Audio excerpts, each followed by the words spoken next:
G'day ladies and gents, welcome to War Thunder with Mags. Got a bit of a primer video for you today for ground attacking in dive bombers. Now, I've been watching the videos for tanks that will be released somewhere around the end of November, early December, after the PlayStation 4 has come out. And I've been spending a lot of time with the BTD-1, which I have here. And I've, watching a lot of players attack ground targets and watching them swoop in and out to hit one target, then turn around and come back on another, and players don't seem to realise how little efficiency they have doing it that way, and how much risk they're putting themselves at being intercepted. So I thought I'd do a video on ground attack, focusing on ground strafing, dive bombing, and torpedo runs. The best ways, at least the best ways I think to do it. Whether or not this is the best way is, again, I'll leave up to those watching to throw in the comments if they think there's any other way to do it. Now, the easiest way to think when using your guns to strafe out ground targets, you're looking at straight lines. So, diving in here, we have two artillery guns and a AAA on the alternate history map in a triangle formation. So we've got to straighten them up. So we come down to the right of the first artillery gun. I'm just getting my angles set up here. The idea is take out the first gun, the second gun, and only have to turn once. So we kill the wep. First strafe down, select second target, get a little bit of lift so we can get a better angle. Angle down, second kill, wep on, nose up.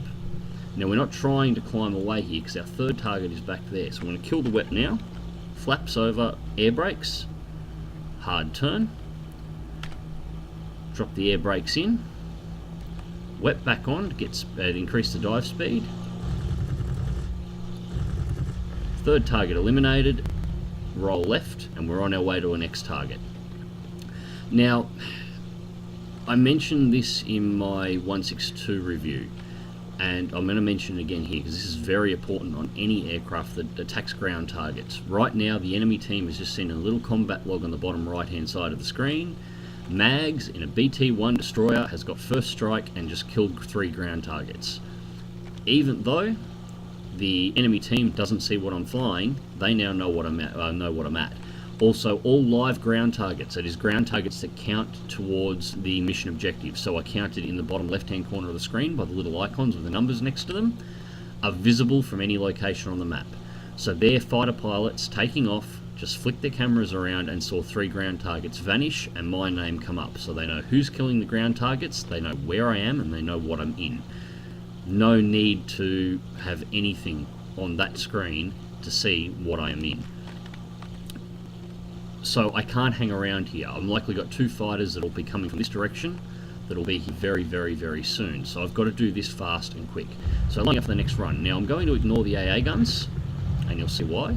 I'm going to straight line this artillery. So wep off, bring the nose around, drop the air brakes. First kill. Second kill, third kill, fourth kill, and I missed the 4th kill. That's alright. 3 down in a straight, over. Next we're heading in for the AA. And we want to clear this entire town fast. So next one down.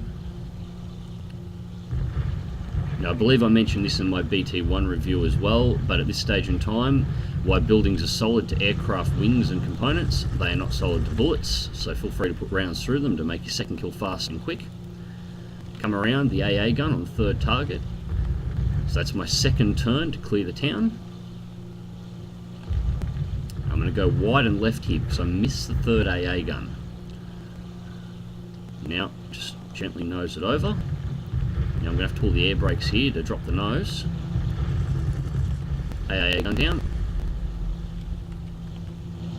Effectively, I've done 3 turns, and I've just killed everything in this town. 10 ground kills. I've made 5 turns total since I spawned in on the map for 10 ground kills and 2 sections of the map completely cleared. And I'm now pulling away back towards base, back towards my fighter support to get clear of enemy fighters, which I'm guessing are going to appear around here out of the clouds at any moment. The reason why this is sort of important is once tanks are incorporated into the game, At this stage in time, dive bombers are not overly important in historical matches. We can clean up soft targets exceptionally well, as you can see, but our bomb loads are very light on. I'm carrying a single 2000 bunker buster now at the moment. I have one bomb.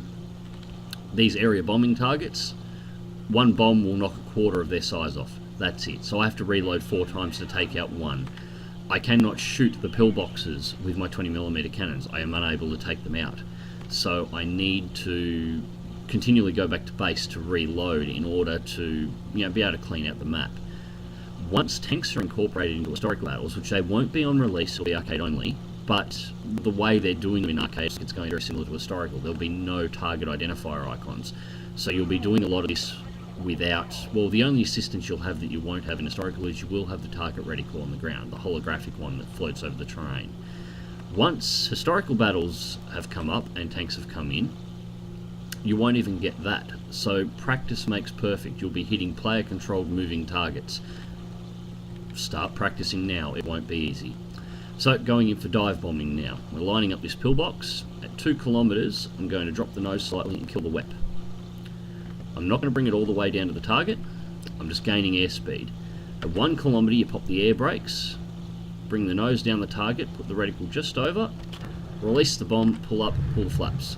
And there you go, ground target eliminated. Now we want a straight line for the ground target and strafing. So the idea is not to turn unless you have to. You absolutely have to be as fast as you can, keep your airspeed and your energy up. Once you're in a situation, get out of there. So next target down, now I'm going to have to make a turn. ID my next target before I make the turn.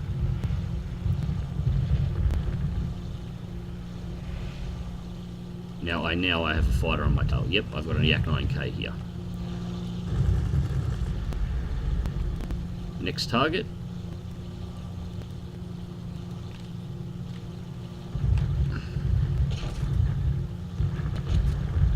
I'm taking MG fire off the Yak 9K.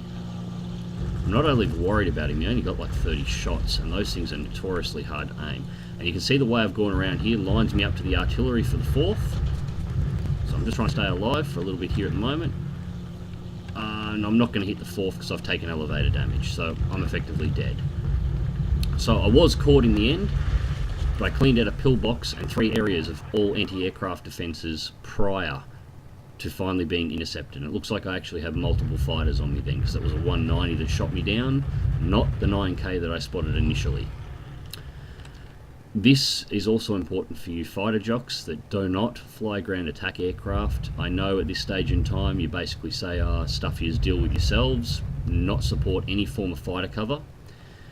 You're going to have to once ground forces are put in, because if you do not support your fighters, well, your aircraft are not going to be able to kill the tanks, and the tanks are going to win the match. So if you don't start practicing covering your bombers now, once you get into a match, when the tanks are in here, to be blunt, you're fucked. There's no way for you to win. Anyways, we'll move on to torpedo runs, if I can get a match.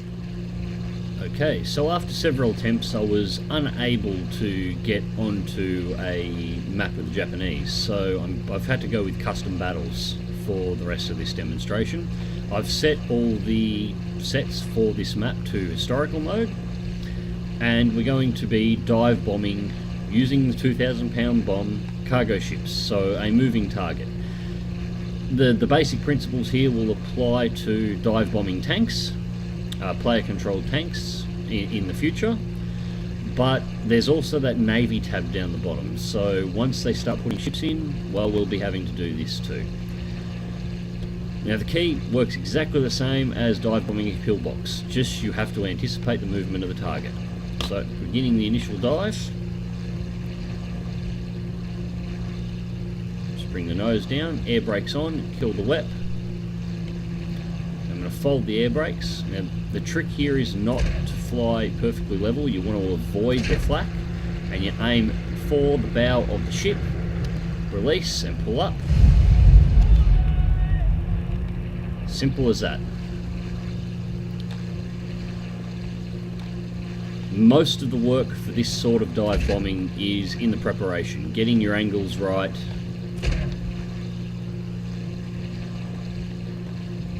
yeah, getting your angles right, getting your angles set, controlling your dive speed so you actually have the ability to pull out once you've released the bomb.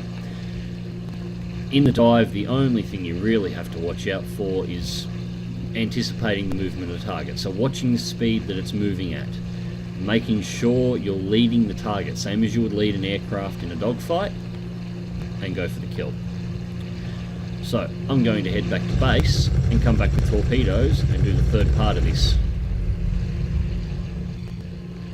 So here we are, making our return trip in the BT-1, torpedoes slung underneath. Now, torpedo runs are a little bit different. No doubt most of you have done this before and you're very used to the torpedo indicator here, showing you where it's going to go.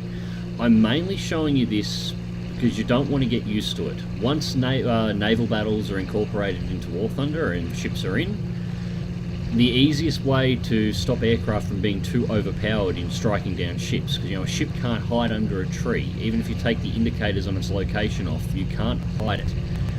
The easiest way to make it, well, easier for ships to have a chance to survive against aircraft attack is to remove the little holographic indicator we've got in front. So learn to do this by eye. The key is, if you look here, the line for the torpedo lines up with the front section of the rudder, not necessarily the direction the plane is pointing. You see I'm pulling slightly to the left, but the indicator is pointing straight on from my rudder. Now, you'll notice the low approach. There are two types of defensive weapon on all ships. One is a flat gun, which is little black puffs of smoke you see everywhere. I'm sure you've encountered them before. The other is aimed, just direct machine gun fire. The machine guns can be pointed low. Flat guns, as a general rule, can only be pointed high. Get in as close as you can. Torpedoes are slow. Once you let them go, you've got the optimal range they list on the menu, say a kilometre. You want to go closer than that. Optimal range for release is about 300 metres off the side of the ship. Otherwise, by the time even if you line up the nose of the ship, if you release at a kilometre, by the time the torps hit the target, or go to hit the target, if you're lucky, they'll hit the tail. Most times they'll just go straight past. And in historical, you only get one crack. The BT-1 releases both torpedoes on a single press. So there you go, torpedo running. Get practice with it. Once the naval battles are put in, I'm fully expecting all ships to lose their little holographic indicators in historical battles, so you'll have to do it by eye. So, there we have it, folks. That is my little primer guide to ground attack and dive bombing.